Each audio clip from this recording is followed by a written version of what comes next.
നമസ്കാരം, എല്ലാവർക്കും പുതിയൊരു വീഡിയോയിലേക്ക് സ്വാഗതം. ഉച്ചയ്ക്ക് ചോറിനൊപ്പം കഴിക്കാനും കുട്ടികൾക്കും ഓഫീസിലേക്കും ടിഫിനൊപ്പം കൊടുത്തു വിടാനും പറ്റിയ നല്ലൊരു പൊട്ടറ്റോ ഫ്രൈ ആണ് ഇന്നത്തെ നമ്മുടെ റെസിപ്പി. അപ്പോൾ നമുക്ക് ഉടനെ തന്നെ റെസിപ്പി കാണാം. നമ്മുടെ ഈ പൊട്ടറ്റോ ഫ്രൈ തയ്യാറാക്കാനായിട്ട് മീഡിയം സൈസിലുള്ള 3 ഉരുളക്കിഴങ്ങ് കനം കുറച്ച് നീളത്തിൽ നരിഞ്ഞെടുത്തിട്ടുണ്ട്. ഇതുപോലെ നീളത്തിൽ കനം കുറച്ച് നരിഞ്ഞെടുത്താൽ ഉള്ളെല്ലാം പെട്ടെന്ന് തന്നെ ഒന്ന് വെന്ത് കിട്ടിക്കോളും. കട്ട് ചെയ്തതിന് ശേഷം ഉരുളക്കിഴങ്ങിൻ്റെ കളർ മാറാതിരിക്കാൻ നമുക്കിതുപോലെ വെള്ളത്തിലൊന്ന് ഇട്ട് വയ്ക്കാം. ഇനി നമുക്ക് നമ്മുടെ പൊട്ടറ്റോ ഫ്രൈ തയ്യാറാക്കാനായി തുടങ്ങാം. അതിനായിട്ട് ഇതുപോലെ ഒരു നോൺ സ്റ്റിക്ക് പാത്രമോ അല്ലെങ്കിൽ ചൂടുകട്ടിയുള്ള ഏതെങ്കിലും ഒരു പാത്രം സ്റ്റൗവിലൊന്ന് ചൂടാക്കാനായി വെക്കാം. ഉരുളക്കിഴങ്ങ് വെള്ളം ചേർക്കാതെ വേവിച്ചെടുക്കാനുള്ളത് കൊണ്ട് അടിപിടിക്കാൻ സാധ്യതയുണ്ട്. അതുകൊണ്ട് കഴിയുന്നതും അലുമിനിയത്തിന്റെയും സ്റ്റീലിന്റെയും പാത്രങ്ങൾ ഒഴിവാക്കുന്നതായിരിക്കും നല്ലത്. പാത്രം നന്നായിട്ടൊന്ന് ചൂടാക്കി കഴിയുമ്പോൾ ഇതിലേക്ക് 2-3 ടേബിൾ സ്പൂൺ വെളിച്ചെണ്ണ ഒഴിച്ചൊന്ന് ചൂടാക്കി എടുക്കാം.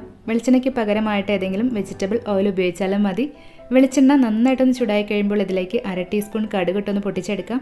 കടുകെല്ലാം ഒന്ന് പൊട്ടി വരുമ്പോഴേക്കും ഇനി ഇതിലേക്ക് ഇതുപോലെ ഒരു പച്ചമുളക് ചെറുതായി അരിഞ്ഞതും 7-8 അല്ലി വെളുത്തുള്ളി ചെറുതായി അരിഞ്ഞതും ചെറിയൊരു കഷ്ണം ഇഞ്ചി ചെറുതായി അരിഞ്ഞതും ചേർത്തിട്ട് മീഡിയം ഫ്ലെയിമിൽ 1-2 മിനിറ്റ് ഇതിൻ്റെ എല്ലാം പച്ചമണം മാറും വരെ ഒന്ന് വഴറ്റിയെടുക്കാം.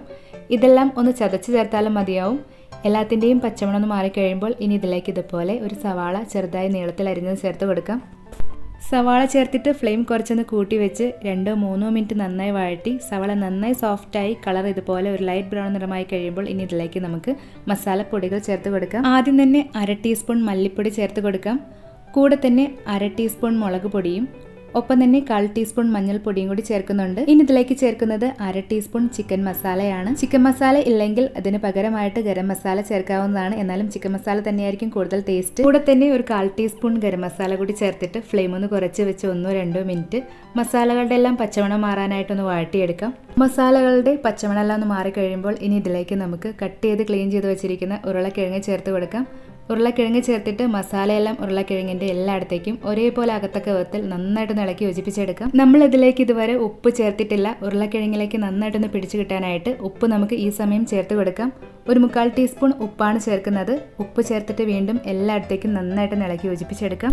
എല്ലാം ഒന്ന് ഇളക്കി യോജിപ്പിച്ചെടുത്ത് കഴിഞ്ഞാൽ ഇനി നമുക്കിതൊന്ന് വെന്ത് കിട്ടാനായി മൂടി വെച്ച് മീഡിയം ഫ്ലെയിമിൽ 3-4 മിനിറ്റ് ഒന്ന് വേവിച്ചെടുക്കാം. ചൂട് കട്ടിയില്ലാത്ത അലുമിനിയത്തിൻ്റെയോ സ്റ്റീലിൻ്റെയോ പാത്രത്തിലാണ് വേവിക്കുന്നതെങ്കിൽ അടിപിടിക്കാൻ സാധ്യതയുള്ളത് കൊണ്ട് ഫ്ലെയിം ഒന്ന് മീഡിയത്തിനും ലോനും ഇടയിൽ വെച്ചിട്ട് വേണം വേവിച്ചെടുക്കാൻ. കൂടാതെ ഇതുപോലെ 1-2 തവണ മൂടി തുറന്ന് അടിപിടിക്കാതിരിക്കാനായി ഒന്ന് ഇളക്കി കൊടുത്തതിന് ശേഷം വീണ്ടും മൂടി വെച്ച് വേവിച്ചെടുക്കാം. ഇപ്പോൾ ഏകദേശം ഒരു 4 മിനിറ്റ് കഴിഞ്ഞിട്ടുണ്ട്. നമുക്ക് മൂടി ഒന്ന് തുറന്ന് നോക്കാം. നമ്മുടെ പൊട്ടറ്റോ എല്ലാം നന്നായിട്ടൊന്ന് വെന്ത് കിട്ടിയിട്ടുണ്ട്. ഉരുളക്കിഴങ്ങ് പാകത്തിനൊന്ന് വന്നിട്ടുണ്ടോ എന്ന് അറിയാൻ വേണ്ടിയിട്ട് തവി ഉപയോഗിച്ച് ഇതുപോലെ ഒന്ന് പ്രസ് ചെയ്യുമ്പോൾ പെട്ടെന്ന് തന്നെ ഒന്ന് മുറിഞ്ഞ് കിട്ടുന്നുണ്ടെങ്കിൽ ഉരുളക്കിഴങ്ങ് പാകത്തിന് വെന്തിട്ടുണ്ടെന്ന് മനസ്സിലാക്കാം. ഇനി നമുക്ക് ഇതിലെ വെള്ളം എന്തെങ്കിലും ഉണ്ടെങ്കിൽ ഒന്ന് വറ്റി നന്നായിട്ടൊന്ന് ഫ്രൈ ആയി ക്രിസ്പിയായി കിട്ടാനായിട്ട് 2-3 മിനിറ്റ് കൂടി പാത്രത്തിൻ്റെ ചുടിൽ തന്നെ ഇതുപോലെ ഇളക്കി വേവിച്ചെടുക്കാം. ഏകദേശം ഒരു 3 മിനിറ്റ് കൂടി മീഡിയം ഫ്ലെയിമിൽ നന്നായിട്ടൊന്ന് ഇളക്കി ഉരുളക്കിഴങ്ങെല്ലാം ഒന്നുകൂടി ഒന്ന് ഫ്രൈ ചെയ്തെടുത്തിട്ടുണ്ട്. ഇനി നമുക്ക് ഇതിലേക്ക് കുറച്ച് കറിവേപ്പില കൂടി ചേർത്ത് ഇളക്കി യോജിപ്പിച്ച ശേഷം ഫ്ലെയിം ഓഫ് ചെയ്യാം. അങ്ങനെ നമ്മുടെ പൊട്ടറ്റോ ഫ്രൈ ഇവിടെ റെഡി ആയിട്ടുണ്ട്. കുട്ടികൾക്കെല്ലാം വളരെയധികം ഇഷ്ടമാവുന്ന നല്ലൊരു സൈഡ് ഡിഷാണിത്. റെസിപ്പി ഇഷ്ടമായെങ്കിൽ നിങ്ങളുടെ വിലയേറിയ അഭിപ്രായങ്ങളും നിർദ്ദേശങ്ങളും കമൻറ്റ് ചെയ്യാൻ മറക്കരുത്. ചാനൽ സബ്സ്ക്രൈബ് ചെയ്ത് അടുത്ത് കാണുന്ന ബെല്ലൈക്കൺ എനേബിൾ ചെയ്ത് ആദ്യം കാണുന്ന ഓപ്ഷൻ ഓൾ കൊടുത്താൽ ഈ ചാനലിലൂടെ ചെയ്യുന്ന എല്ലാ വീഡിയോസും നിങ്ങൾക്ക് കിട്ടുന്നതായിരിക്കും. മറ്റൊരു റെസിപ്പിയുമായിട്ട് ഉടനെ കാണാം. താങ്ക്